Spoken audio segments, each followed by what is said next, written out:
কি বিষয়ে আপনার প্রেস মিট? নমস্কার। আপনাদের এই শর্ট নোটিশে আজকে ডাকার কারণ হচ্ছে যে ইলিগ্যাল পন্ড ফিলিংগুলো হচ্ছে আমার সাব ডিভিশন জুড়ে, ইসলামপুর তথাগত আরও যে দু জায়গায় কমপ্লেনগুলো আসছে, এবার সেগুলোতে স্ট্রিক্ট অ্যাকশন নেওয়ার জন্য আপনাদের ডাকা এবং আপনাদের সহযোগিতাও দরকার। সমস্ত খবর আমাদের কাছে সবসময় পৌঁছয় না।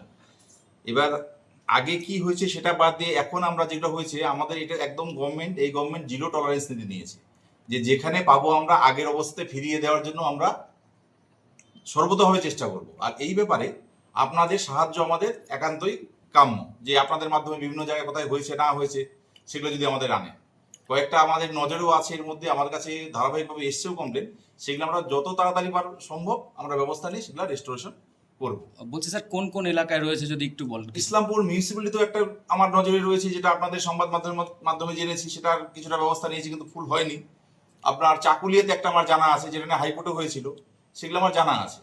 সেই দুটো নিয়ে আপাতত দেখছি, তারপরে আপনাদের মাধ্যমে যদি কিছু জানি প্লাস পুরোনো ফাইল ঘেটে যদি পাই কিছু, সেগুলো দিয়ে আমরা অতি সত্বর করে আমরা রিপোর্ট ঊর্ধ্বতন কর্তৃপক্ষকে পাঠিয়ে দিব। এই বিষয়ে কি কোনো অর্ডার এসছে?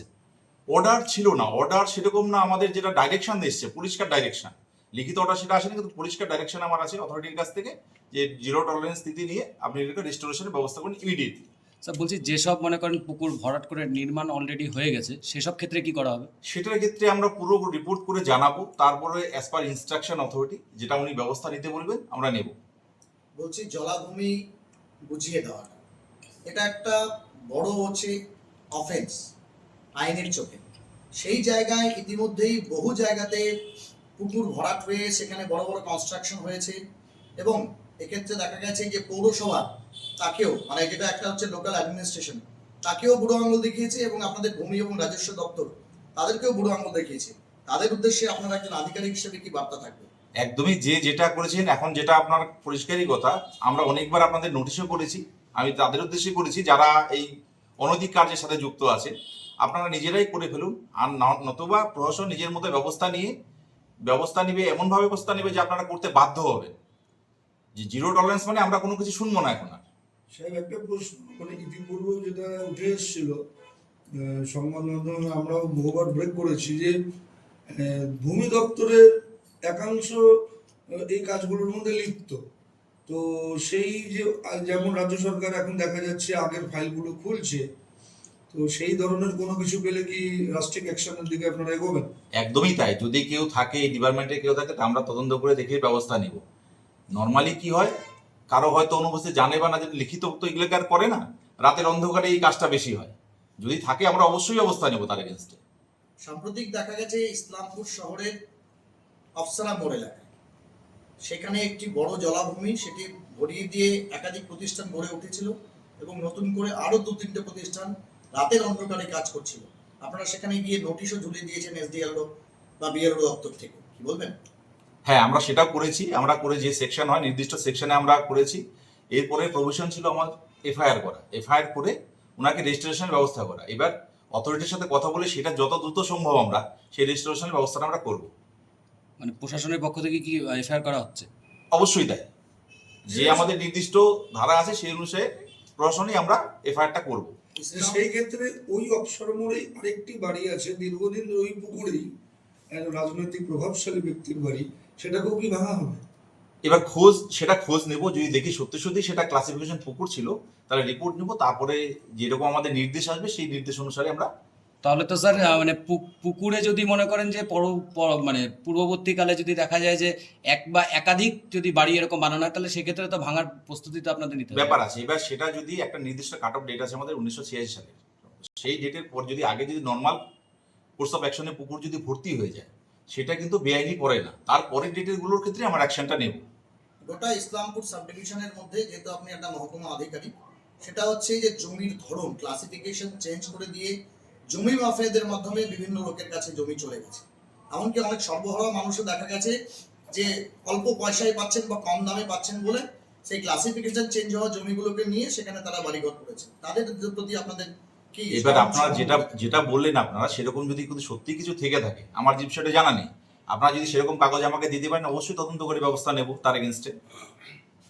আপনাদের কাছেও আমার রিকোয়েস্ট যে আপনারাও নথি দিয়ে আমাদের সাহায্য করুন।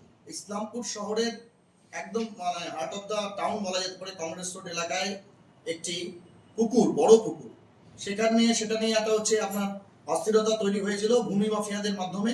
সেই পুকুর ভরাটের কাজ রাতের অন্ধকারে হচ্ছিল। আপনারা সেটার জন্য পৌর দপ্তর এবং পুলিশ প্রশাসনকে নিয়ে একাধিকবার অভিযান করেছেন, থামানোর চেষ্টা করেছেন। সেই জায়গাটার পরিস্থিতিটা কেমন কি এবং সেটা নিয়ে কি ভাবছেন আপনারা? সেটা দেখুন, এখন আমাদের কাছে যেটা আছে, আমি ইমিডিয়েটলি সার্ভে করাবো, বিএলআরদের ইনস্ট্রাকশন দেওয়া থাকবে কোথায় কিরকম হয়েছে সেটা লিখে আমি দপ্তরে পাঠাবো। তারপর ইনস্ট্রাকশনে যেটা আমাদের কাছে আসে, আমার উপরে যারা আছেন, যে আধিকারিক আছে, তাদের কাছে শুনে সেই অনুযায়ী ব্যবস্থা গ্রহণ করব ইতিমধ্যে। বলছি স্যার, এই মনে করেন যে 5 বছর বা 10 বছরের মধ্যে কোনো জমির মানে ক্লাসিফিকেশন কি চেঞ্জ করা হয়েছে, সেই বিষয়েও কি বিএলআররা তদন্ত না করবে? যদি অনৈতিকভাবে হয়ে থাকে তাহলে অবশ্যই করবে, কারণ আমাদের ক্ষেত্রে সুস্পষ্ট নিয়ম রয়েছে। মানে আমাদের জলাভূমির ক্ষেত্রে বা ডোবার ক্ষেত্রে একমাত্র ডিস্ট্রিক্ট লেভেল ছাড়া কেউ কখনো পারমিশন দিতে পারে না শ্রেণী পরিবর্তনে। তারও কিছু নির্দিষ্ট নিয়ম আছে, তার বাইরে যা গিয়ে করা মানে অনৈতিকভাবে করা বা ইলিগাল আমরা পন্ড ফিলিং বলতে পারি। মহকুমার বিভিন্ন এলাকাতে চা বাগান রয়েছে, সেই চা বাগানগুলোর হচ্ছে দাবিদার বর্তমানে সরকার পরিবর্তনের পরে দেখা যাচ্ছে বহু আদিবাসী অধ্যুষিত মানুষ, এসটি মানুষ, তাদের হচ্ছে জমিগুলো কোনো কারণে হচ্ছে হস্তান্তরিত হয়েছে এবং সেগুলো বিক্রি হয়ে যাচ্ছে অনৈতিকভাবে। এই বিষয়টা নিয়ে কি বলবেন? দেখুন, এটা আপনাদের এই আমার এজেন্ডার বাইরে হলেও আমি বলছি আপনাদের, এটার জন্য এবার যেটা আছে হয়ে আছে, এবার SC/ST জন্য একটা নির্দিষ্ট নিয়ম আছে ট্রান্সফারের ক্ষেত্রে। এবার কি অবস্থা হয়ে আছে বা কে সেল করেছে সেটা না জানলে পরে আমি তো মানে সুনির্দিষ্ট কমেন্ট করতে পারছি না। একদম। আর আরেকটা আপনাদের মাধ্যমে বার্তা দেওয়া, এর আগের দিনও বলেছিলাম, আপনারা সাহায্য করেছেন ইলিগাল মাইনিং।